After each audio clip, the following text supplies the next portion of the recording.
Yuk jadi bagian dari dakwah kami. Dukung operasional dakwah dan sosial kami, raih pahala amal jariah yang terus mengalir sampai hari kiamat. Assalamualaikum warahmatullahi wabarakatuh. Innal hamdalillah, segala puji dan puja kehadirat Allah. Nahmaduhu wa nasta'inuhu wa nastaghfiruh. Hanya kepadanya kita memuji, meminta pertolongan serta bertobat dari dosa-dosa kita. Wa na'udzu billahi min syururi anfusina. Dan hanya kepada Allah pula kita meminta agar dijauhkan dari keburukan-keburukan diri kita. Wa min sayyiati a'malina, dan dari segala dosa yang pernah kita lakukan. May yahdihillahu fala mudhillalah. Barang siapa yang telah Allah berikan petunjuk maka tidak akan pernah sesat selamanya. Wa may yudlilhu fala hadiyalah. Dan barang siapa yang telah Allah sesatkan maka tidak akan mendapatkan petunjuk selamanya. Asyhadu an la ilaha illallah wahdahu la syarikalah wa asyhadu anna Muhammadan abduhu wa rasuluh. Saya bersaksi tiada Tuhan yang berhak disembah kecuali Allah, dan Muhammad benar-benar hamba juga utusannya. Allah mengingatkan dalam kitabnya yang kekal ditelawakan oleh orang-orang beriman, ya ayyuhalladzina amanu taqullaha haqqa tuqatih wa la tamutunna illa wa antum muslimun. Hai sekalian orang-orang yang beriman, bertakwalah, hanya patuh dan tunduklah kepada satu-satunya pencipta segala sesuatunya, yaitu Allah subhanahu wa ta'ala. Baik yang dijangkau oleh mata kita di langit sana, di bumi, di kedalaman lautan atau tidak dijangkau. Dan itu dilakukan dengan sepatuh-patuhnya, dan jangan kalian mendengar dunia kecuali dalam keadaan Islam. Di ayat yang kedua Allah juga mengingatkan, ya ayuhan nasu taqu rabbakum alladhi khalaqakum min nafsin wahidah wa khalaqa minha zawjaha wa batha minhuma rijalan katsiran wa nisaa wattaqullaha alladhi tasaaluna bihi wal arham innallaha kana 'alaikum raqiba. Hai sekalian manusia, sekali lagi bertakwalah, hanya patuh dan tunduklah kepada Allah yang telah menciptakan kalian dari jiwa yang satu, yaitu Adam alaihissalam, dan menciptakan dari jiwa yang satu istrinya Hawa alaihissalam, dan telah banyak memberikan keturunan laki-laki juga perempuan dari keduanya. Sekali lagi bertakwalah kepada Allah dan jagalah hubungan silaturahim. Sesungguhnya Allah senantiasa mengawasi kalian. Di ayat yang ketiga Allah juga berfirman, ya ayyuhalladzina amanu taqullaha wa qulu qawlan sadida yuslih lakum a'malakum wa yaghfir lakum dhunubakum wa may yuti'illaha wa rasulahu faqad faza fawzan 'azima. Hai sekalian orang-orang yang beriman, sekali lagi bertakwalah, hanya patuh dan tunduklah kepada Allah dan jujurlah. Niscaya Dia akan memperbaiki amal-amal perbuatan kalian, mengampuni dosa-dosa kalian. Barang siapa yang mentaati Allah dan Rasulnya, sungguh dia telah mendapatkan kemenangan yang besar. Amma ba'd, fa inna asdaqal hadithi kitabullah. Kita tahu sebaik-baik rujukan umat Islam dalam segala lini kehidupan mereka adalah kitabullah, Al-Quran. Wa khair hadi Muhammadin sallallahu alaihi wa ala alihi wa sahbihi wasallam. Dan sebaik-baik petunjuk setelah Al-Quran adalah petunjuk Nabi besar Muhammad sallallahu alaihi wa ala alihi wa sahbihi wasallam. Wa syarrul umuri muhdatsatuha, dan seburuk-buruk perbuatan terutama dalam ibadah yang tidak punya rujukan dari keduanya. Fa inna kulla muhdatsin bid'ah, karena ibadah-ibadah yang tidak punya rujukan dikenal dengan perbuatan baru dalam agama. Wa nabidatin dhalalah, dan perbuatan baru itu akan membawa pelakunya pada kekeliruan. Wa indaron final kelungkuran membawa pelakunya ke dalam api neraka. Saudaraku seiman, rahimani rahimakumullah. Apa yang kami bacakan tadi dikenal dengan khutbah hajah. Nabi Muhammad SAW tidak pernah melewatkan momentum-momentum penting, apapun sifatnya, akan mengirim pasukan, ada nasihat yang akan disampaikan atau wahyu yang turun kepada umat manusia, kecuali beliau coba menyampaikan apa yang tadi kami sampaikan. Itu dinukil langsung dari beliau, mengingatkan umat Islam agar bertakwa kepada Allah, hanya patuh dan tunduk kepada Allah, dan selalu kembalikan perbuatan-perbuatan ibadah mereka kepada wahyu Al-Quran dan Sunnah. Kesempatan ini tentunya kita akan membahas beberapa menit ke depan tentang masalah istiqamah di atas kebenaran. Saudaraku seiman, saya mengingatkan diri saya dulu dan semua yang hadir tentunya, baik itu yang hadir di khutbah Jumat ini secara offline dan kita juga online di media. Mungkin bagi teman-teman kita yang berbeda jam dan sudah menyelesaikan Jumat, ada yang mengikuti, atau para ibu-ibu juga mengikuti khutbah ini. Kita mengingatkan kembali tujuan kita semua ada di muka bumi ini. Allah kekalkan dalam surah Az-Zariyat, surah nomor 51 ayat 56. Dan ini kekal sampai hari kiamat. Orang-orang beriman akan terus membaca ayat ini. Wa ma khalaqtul jinna wal insa illa liya'budun. Allah mengatakan, aku tidak ciptakan jin dan manusia. Kita semua tidak lahir di muka bumi ini kecuali tujuannya satu. Memang untuk mengabdi kepada Allah. Memang untuk tunduk kepada Allah. Mengerucut kepada satu Tuhan. La ilaha illallah, la ma'budu bihaqqin illallah. Mata kita melihat ke langit, apapun yang terjangkau dan tidak terjangkau, di bumi juga begitu, di kedalaman lautan juga begitu, kembali kepada satu saja Tuhan, Allah Subhanahu wa taala. Orang-orang yang mengikrarkan dengan lisannya, yang berfikir dan merenungi dengan fikirannya, dan meyakini dengan hatinya, lalu aplikasi keyakinan dan keimanannya kepada Allah dalam kehidupan sehari-hari, ini adalah orang-orang yang paling beruntung. Allah Subhanahu wa taala menyebutkan tentang masalah ini dalam surah Al-Ahqaf, surah nomor 46 ayat 13 sampai 14. Yang bunyinya, innal ladzina qalu rabbunallahu tsumma istaqamu fala khaufun 'alaihim wala hum yahzanun ulaika ashabul jannati khalidina fiha jazaa'an bima kanu ya'malun. Sesungguhnya orang-orang yang mengatakan Tuhanku Allah, dia ikrarkan dengan lisannya, direnungi dengan fikiran, diyakini dengan hati, diaplikasikan dengan anggota tubuhnya, kemudian mereka istiqamah, mereka konsisten dengan keimanan mereka itu, maka tidak ada ketakutan dan kekhawatiran serta kesedihan bagi mereka. Makna tafsirnya di dunia dan juga di akhirat. Mereka adalah penghuni surga yang akan kekal abadi di dalamnya sebagai balasan terhadap apa yang mereka telah kerjakan. Abu Bakar radhiyallahu anhu, sahabat Nabi yang mulia sekaligus mertua Nabi, menafsirkan ayat ini seraya mengatakan mereka adalah orang-orang yang tidak menyimpang dari komitmen keimanannya dan sama sekali tidak menyekutukan Allah dengan apapun. Umar bin Khattab di atas mimbar khutbah Jumatnya pada saat menyampaikan ayat ini, beliau mengatakan, demi Allah, mereka adalah orang-orang yang konsisten dengan keimanan mereka kepada Allah dengan terus mentaatinya tanpa letih dan tidak pernah berkelok seperti berkeloknya serigala. Mujahid, salah satu tabi'in yang masyhur, juga menyampaikan tentang tafsir ayat ini. Artinya beliau mengatakan mereka adalah orang-orang yang memeluk agama Islam, baik lahir dalam keadaan Islam atau mendapatkan hidayah setelah dewasa yang biasa kita kenal dengan mu'allaf. Kemudian tidak pernah mempersekutukan Allah hingga mereka berjumpa dengannya. Ibnu Rajab, seorang ulama lain rahimahullah, menyebutkan dalam dinukil dalam buku beliau Jami' Ulum wal Hikam, beliau mengatakan istiqamah adalah menempuh jalan yang lurus, yaitu agama yang lurus tanpa berkelok darinya, baik ke kanan maupun ke kiri, dan itu mencakup pelaksanaan semua ketaatan, baik yang lahir maupun yang batin, serta meninggalkan semua yang dilarang. Dari apa yang kita baru dengar, baru satu ayat dibacakan dan cukup banyak ayat berhubungan dalam Al-Quran dengan istiqamah ini, kita perlu fahami poin penting. Kalau tujuan kita tadi diciptakan adalah untuk mengabdi kepada Allah, memang kita, saudaraku seiman, diciptakan ini untuk sholat, memang untuk zikir, untuk berdoa, untuk bakti pada orang tua, untuk membela kebenaran, untuk menjalankan semua perintah dan meninggalkan semua larangan. Makan, minum, tidur, olahraga, ini pernak-pernik kehidupan. Jangan sampai pernak-pernik kehidupan mengalahkan tujuan utama kita diciptakan. Dan Allah Subhanahu wa taala sudah menurunkan syariatnya dan baku sampai hari kiamat. Sekali Allah perintahkan kita jujur, maka jujur itu berlaku sebagai peraturan Allah, baku sampai hari kiamat. Yang melakukan dan menjadikan sebagai peranginya kejujuran tersebut, maka dia berada di jalan yang benar. Dan pasti Allah akan berikan kepadanya kemenangan, baik di mata manusia, ya, ataupun yang lainnya. Kejujuran itu berbekas bukan hanya pada manusia, bahkan pada lingkungan kita, bahkan pada hewan-hewan. Kejujuran seseorang itu, ketulusannya akan sangat berpengaruh dalam realita penerimaan dan juga penyampaian apa yang ingin dia sampaikan. Dan ini baku hari kiamat. Apa yang dijanjikan pada kejujuran akan dia dapatkan. Kata Nabi SAW dalam sebuah hadis, alaikum bisidq. Kalian harus jujur, wajib.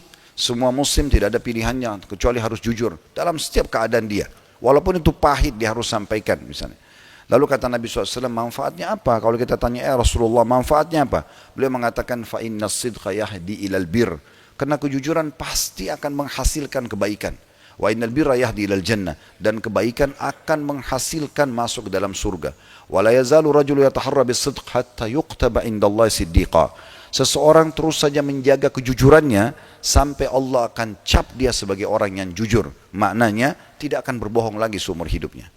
Sekali Allah jadikan sebagai sebuah hukum, bohong itu haram, berdusta itu haram, manipulasi itu haram, maka berlaku sampai hari kiamat. Orang yang istiqamah dan konsisten, dia akan konsisten dengan kejujurannya. Dan dia akan jauhi kebohongan. Karena kapan dia jadikan bohong sebagai perangainya, semua ancaman kebohongan akan menimpa dia. Di dunia dia akan rugi. Kalau orang bohong, lalu apalagi yang bisa dipercaya? Sekali kita jujur selama 10 tahun, lalu kita bohong 1 kali di tahun ke-11, yang 10 tahun kejujuran bisa dihilangkan atau dilupakan oleh orang. Orang hanya berpegang pada kebohongannya. Maka ini efeknya sangat besar. Kebohongan atau pelanggaran ini seperti tetesan racun yang ditaruh di satu gentong susu yang tadinya susu itu steril, tapi bisa rusak hanya dengan setetes itu. Oleh karena itu butuh konsisten. Kita butuh punya prinsip, sekali yang benar-benar, sekali yang salah-salah. Apapun rintangannya, walaupun sampai ajal kita harus datang atau harus ruh kita melayang, tapi demi untuk membela kebenaran, ini yang dimaksudkan dengan istiqomah tadi. Tidak berbelok sama sekali. Apapun rintangannya. Dan Nabi SAW menganjurkan dalam hadis tadi, wa iyyakum wal kadhib. Hati-hati kalian dan hindari semaksimal mungkin kebohongan. Kenapa ya Rasulullah? Kata Nabi SAW, fa innal kadhiba yahdi lil fujur. Karena kebohongan pasti membawa kepada kerusakan. Wa innal fujura yahdi ilan nar. Dan keburukan itu, kerusakan akan pasti membawa ke dalam neraka. Wa la yazalu rajul yataharra bil kadhibi hatta yuktaba indallahi kadzdzaba. Seseorang terus saja menjadikan kebohongan sebagai perangainya sampai Allah jadikan dan cap dia sebagai pendusta. Gak bisa lagi jujur nanti. Ada seorang ibu dikunjungi rumahnya oleh Nabi Muhammad SAW di masa beliau hidup. Kebetulan anak ibu ini mau keluar dari rumah dan ibu ini ingin agar anaknya tidak keluar. Maka ibu tersebut menggenggam tangannya seakan-akan menunjukkan kepada anaknya ada sesuatu yang akan dia berikan supaya anak itu tidak keluar. Nabi SAW tidak tahu apakah di tangan ibu itu ada sesuatu atau tidak. Tapi Nabi mengatakan apa? SAW, wahai ibu, kalau seandainya di tangan kamu tidak ada sesuatu yang akan kau berikan pada anak ini pada saat dia tidak keluar, maka kau akan dicatat sebagai pendusta. Tidak ada dusta dalam hidup seorang muslim. Yang nampak di depan mata, orang lihat, maka itulah yang dalam hatinya.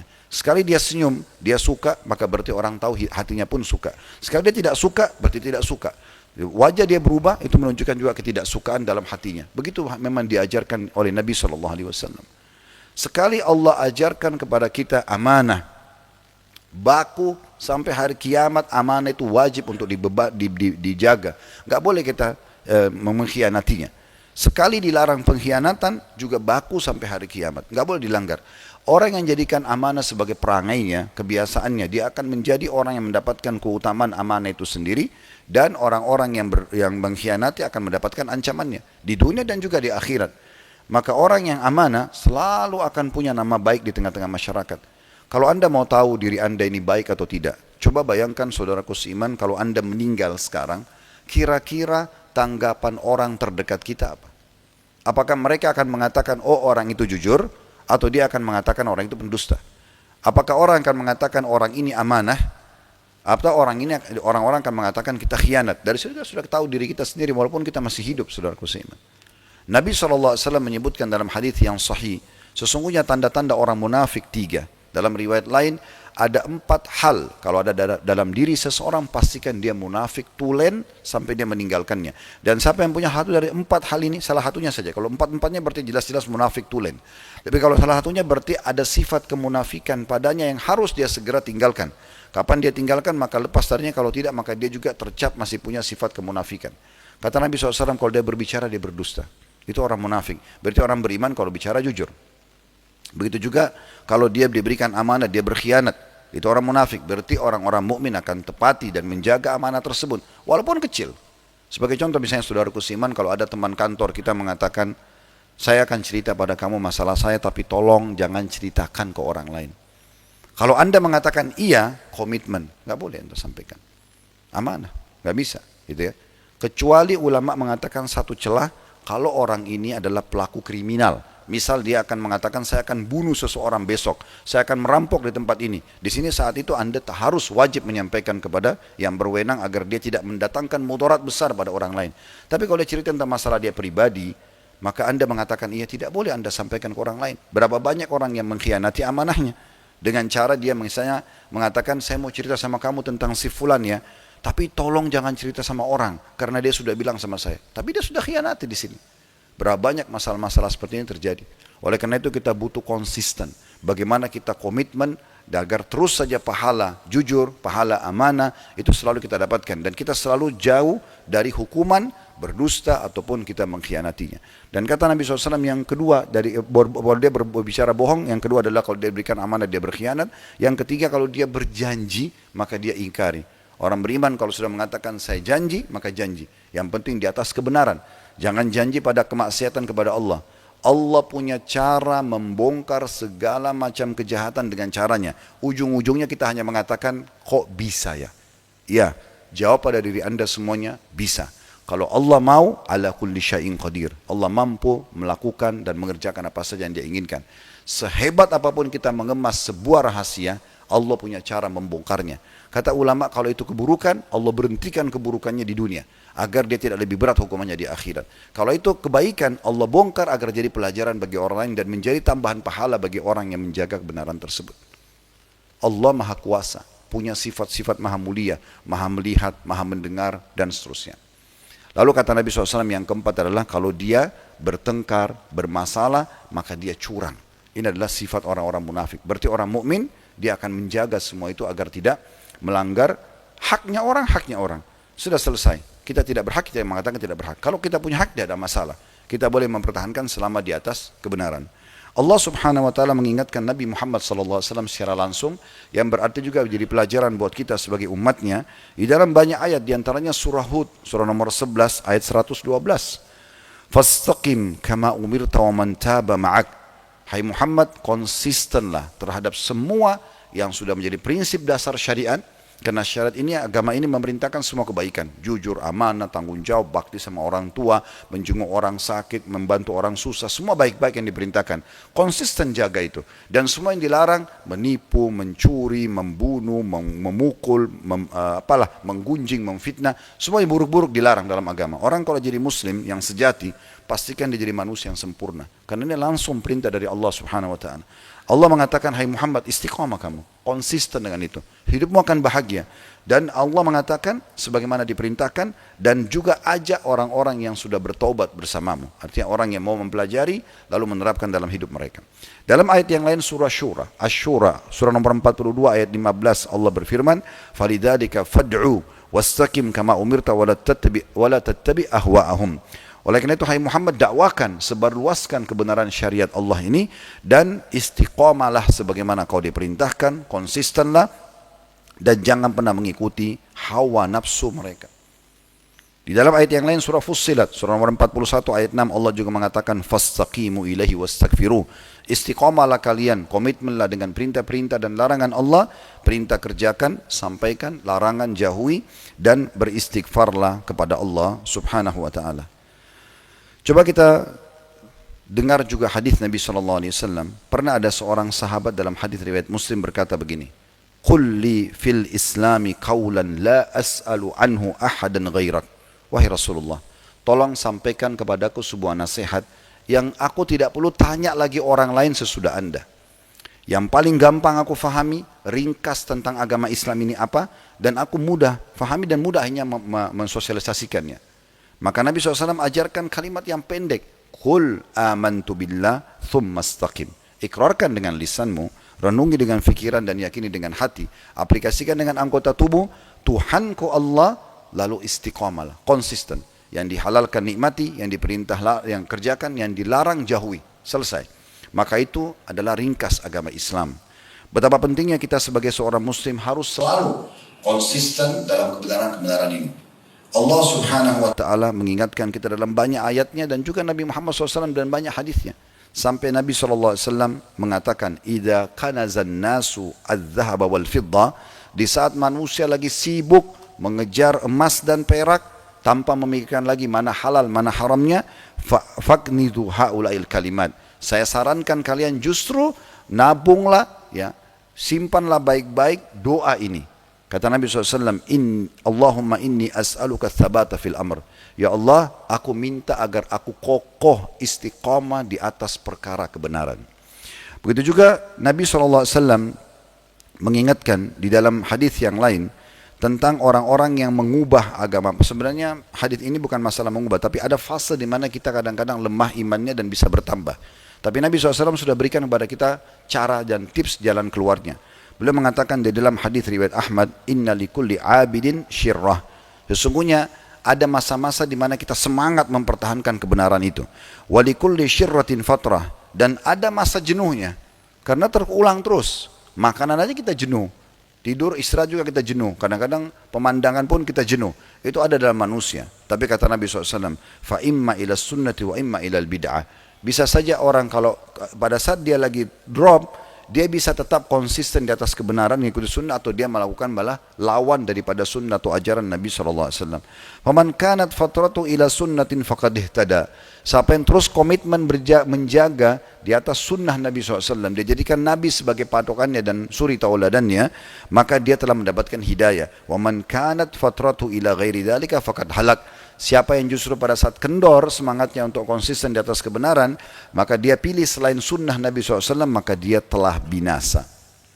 Izinkan kami menyusunkan beberapa poin sebagai penutup dalam khutbah kita ini, yaitu sebab-sebab seseorang jauh dari istiqamah. Yang pertama, adanya godaan syaitan. Kita tahu ini adalah musuh bebuyutan kita, tidak nampak dengan mata, tapi selalu setiap saat tidak pernah jenuh membisikkan agar kita keluar dari keistiqomahan kita di atas kebenaran. Di mana iblis telah mengikrarkan di hadapan Allah Subhanahu wa taala kalau dia akan terus menggoda manusia. Qala fabima agwaitani, ya Allah, sebagaimana engkau putuskan aku jadi sesat, la aqudanna, aku pasti akan menghalangi lahum, bagi mereka semua manusia itu, siratakal mustaqim, jalanmu yang lurus, thumma la'atiyannahum, maka saya akan menggoda mereka, min baini aidihim, di antara kedua tangan mereka, wa min khalfihim, dari belakang mereka, wa an aimanihim, dan dari sisi kanan mereka, wa an syama'ilihim, dan dari sisi kiri mereka, wa la tajidu aktsaruhum syakirin, dan engkau akan temukan mereka tidak akan bersyukur kepadamu ya Allah. Jadi kalau syaitan bisikin dari sebelah kanan kuping kita, ya, buatlah ini, buatlah itu, langgarlah ini, langgarlah itu misalnya, kita tolak nih. Maka dari sisi kiri dia datang lagi, dari belakang datang, dari depan datang, dia tidak akan pernah jenuh. Sekali kita baca a'udzubillahi minasyaitonirrajim, dia pergi mungkin temannya datang, terus saja dia berusaha untuk menggoda kita, menyesatkan. Jadi kita harus sadari, kapan bisikan dalam hati kita dan pikiran kita menuju kepada pelanggaran agama Allah, berarti dari syaitan. Kapan menuju kepada kebaikan, berarti dari malaikat. Karena kita punya pendamping dari malaikat dan kita punya pendamping dari syaitan. Sebagaimana Nabi SAW mengatakan, kalau seseorang terbangun tengah malam, Anda bisa rasakan setiap malam ini, kalau orang terbangun tengah malam, maka pendampingnya dari malaikat akan mengatakan, sholatlah. Mungkin Anda pernah merasa bangun malam, ada keinginan untuk sholat tak malam, itu bisikan dari malaikat. Tidak nampak, tapi kita bisa rasakan. Dan nanti pendamping dari syaitan akan mengatakan, tidurlah, malam masih panjang, tinggal yang mana kita ikutin. Maka seperti itu, semua bisikan yang baik-baik, kalau kita mau lakukan pelanggaran, kalau kita mau melakukan ketaatan misalnya, maka dari malaikat. Kalau kita melakukan pelanggaran lalu diingatkan, jangan, berat, nanti ada hukuman, nanti ada begini, itu dari malaikat. Tapi ada yang bisikan mengatakan, tidak apa-apa, langgar saja, itu dari syaitan. Maka kita harusnya mendukung bisikan malaikat dan kita menjauhi bisikan syaitan. Dan kita perlu tahu, hindari perkataan, kami sering dengar di masyarakat kita begitu ya, syaitannya kuat banget nih. Sebenarnya tidak ada kata-kata syaitan kuat. Allah memastikan syaitan sangat lemah. Di dalam surah Al-Quran, surah An-Nisa ayat 76, inna kaida syaitani kana dhaifa. Ketahuilah syaitan itu sangat lemah. Dia cuma bisikkan, dia tidak nampak di depan mata kita. Kalau syaitan kuat, Anda semua tidak akan mungkin hadir Jumat ini. Anda tidak akan komitmen untuk menjalankan pernikahan Anda misalnya yang halal dan meninggalkan perzinahan.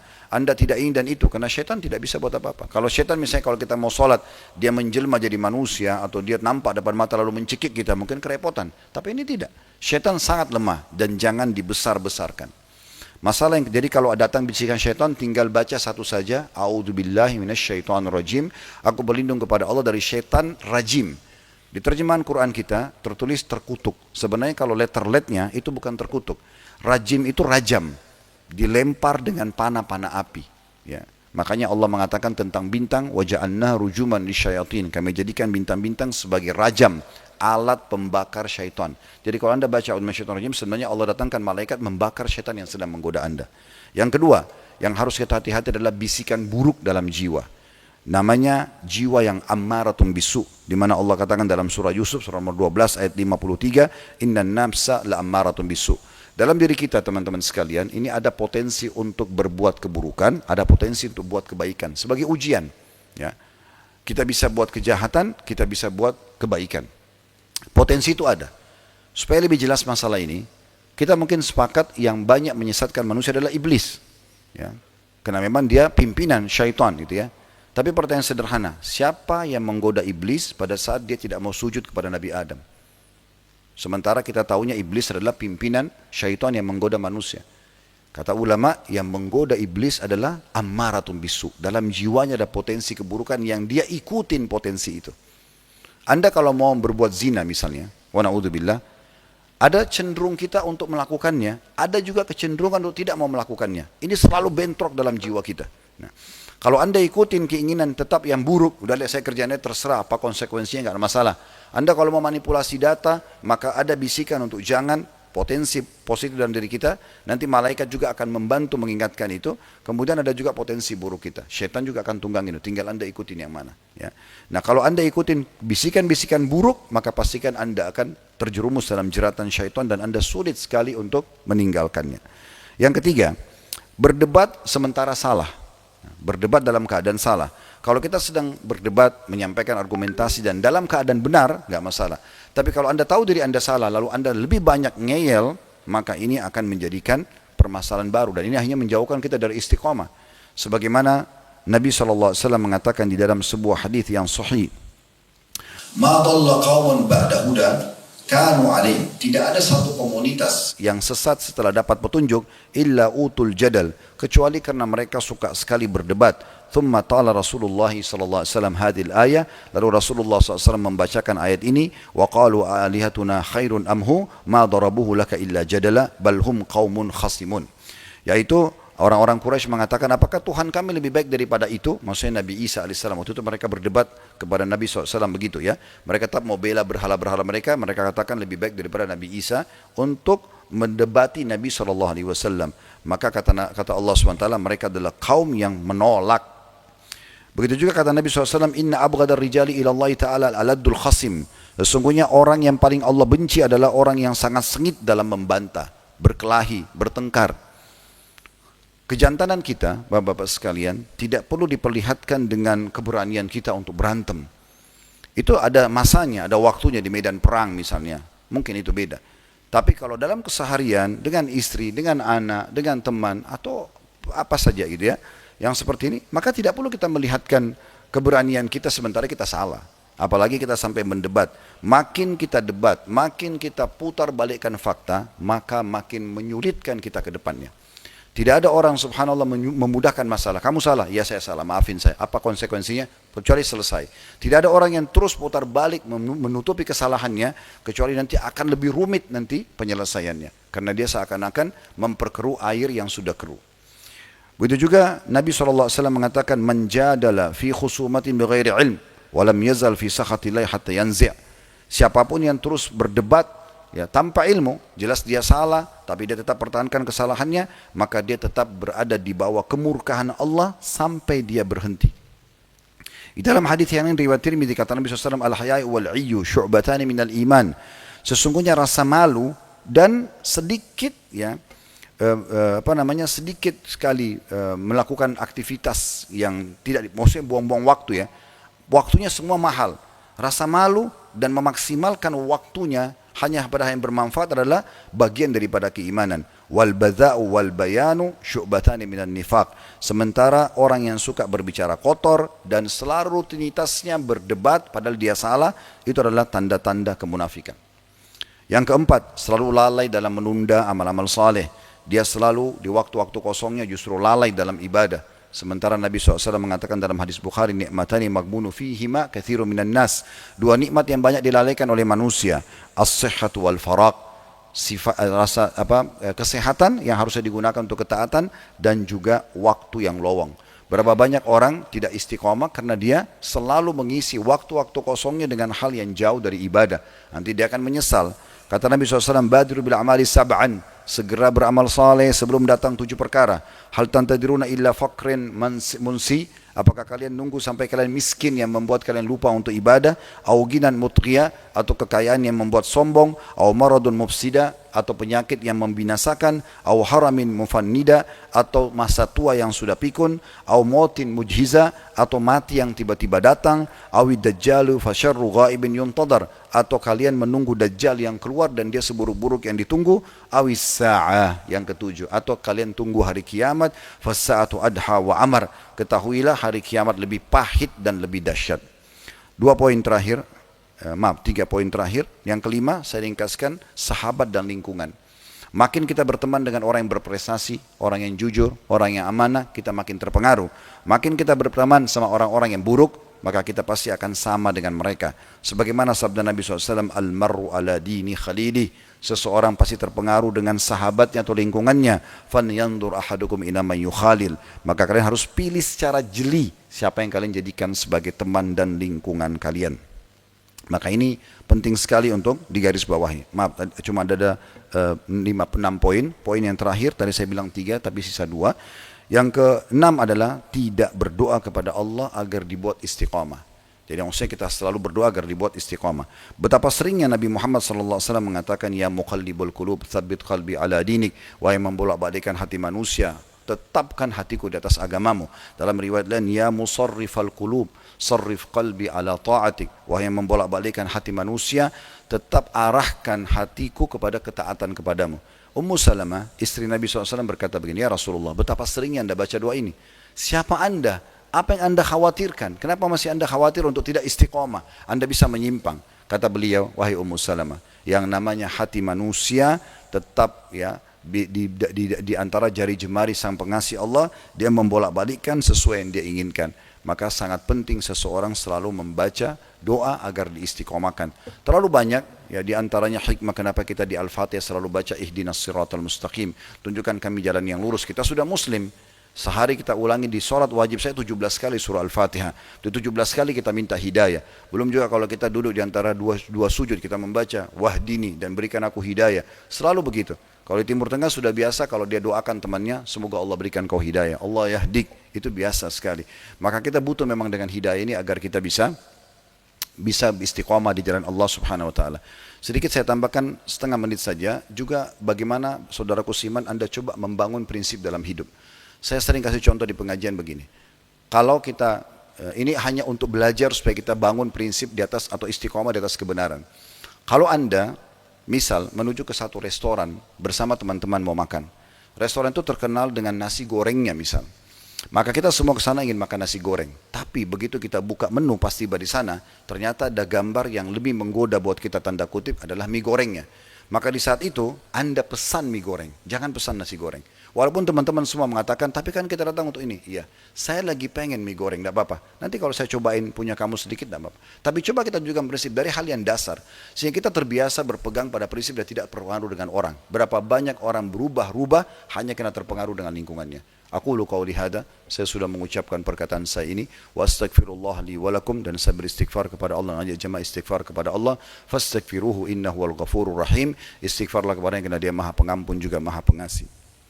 Alhamdulillah wassalatu wassalamu ala rasulillah.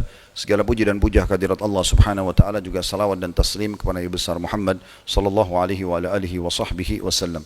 Kita berada di hari Jumat, dan hari Jumat ini adalah salah satu waktu mustajab, di mana Nabi SAW mengatakan dalam 2 hadis beliau, hari Jumat ada 12 waktu, mulai dari azan subuh sampai azan maghrib. Tidak ada seorang muslim yang berdoa kecuali diijabah oleh Allah. Ada juga hadis yang mengatakan hari Jumat adalah hari mulia, tidak ada seorang muslim berdoa kecuali diijabah. Dan riwayat mengatakan antara khatib duduk atau khutbah sampai diiqamahkan. Makanya di khutbah kedua biasanya khatib berdoa. Ada juga riwayat yang mengatakan selepas asar sampai terbenam matahari. Intinya hari ini hari mulia di mana doa kita mustajab. Mari kita hadirkan fikiran dan hati kita untuk berdoa kepada Allah. Semoga Allah ijabah doa ini. Alhamdulillahirabbil alamin. Kami memujimu ya Allah sebagaimana layak engkau dipuji sebagai pencipta. Kami memujimu ya Allah dengan puji-pujian yang engkau telah ajarkan kepada para malaikatmu, kepada rasulmu, dan kepada wali-walimu. Kami memujimu ya Allah sampai engkau memberatkan timbangan amal kami dengan puji-pujian ini sebagai amal saleh, dan engkau maafkan dosa-dosa kami. Kami memujimu ya Allah sampai engkau menerima semua hajat-hajat dan permohonan kami. Dan kami mengucapkan salam hormat kami kepada utusanmu Nabi besar Muhammad sallallahu alaihi wa alihi wa sahbihi wasallam, sebagaimana engkau perintahkan kami untuk itu. Ya Allah, engkau yang telah menakdirkan kami berkumpul pada hari ini. Dan kami yakin engkau maha melihat, Engkau maha mendengar dan Engkau mengetahui isi hati kami. Maka terimalah amal ibadah Jumat ini untuk kami dengan pahala yang sempurna. Dan terimalah seluruh amal-amal saleh yang pernah kami kerjakan, kami ikhlas ataupun kurang ikhlas, kami sempurnakan ataupun kurang sempurna, yang sedang kami kerjakan, yang akan kami kerjakan sampai menjelang ajal datang nanti. Dan ya Allah, jangan tinggalkan satupun dari pelanggaran dan dosa kami, kecuali Engkau telah maafkan dengan izinmu ya Allah. Ampunilah dosa-dosa kami, dosa kedua orang tua kami, dosa seluruh kerabat-kerabat kami, dan dosa seluruh muslimin dan muslimat, mukminin dan mukminat yang hidup dan juga yang sudah meninggal. Ya Allah, sebagaimana Engkau lahirkan kami di negeri kami tercinta ini, Engkau buat langit Indonesia ini menjadi langit kami bernaung, kami minum dari airnya, kami hidup di atas tanahnya, dan kami juga meraup rezekimu dari tempat ini. Ya Allah, jagalah persatuan, kesatuan dan kemerdekaan kami. Berikan petunjuk para pemimpin menjalankan tugas dan amanah dengan baik. Selalu pandu mereka ya Allah. Jayakan selalu negara kami, luaskan rezekinya ya Allah, dan angkat seluruh mara bahaya yang sedang Engkau ujikan ke negara kami.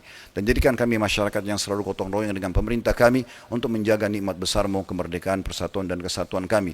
Dan siapa menginginkan keburukan bagi negeri kami, bagi agama kami, bagi keluarga kami dan bagi diri kami, kembalikan tipu daya mereka kepada diri mereka sendiri. Dan jadikan negara kami sebagai contoh bagi negara-negara yang lain. Ya Allah, saudara-saudara kami di Palestina, di Sudan dan dimanapun berada sedang tertindas, ikhlaskan niat mereka, terima para syuhada mereka, mulakan Islam di tangan mereka dan tangan kami semua, dan ikut sertakan kami bersama mereka di pahala, baik dengan doa, dengan harta juga dengan jiwa kami.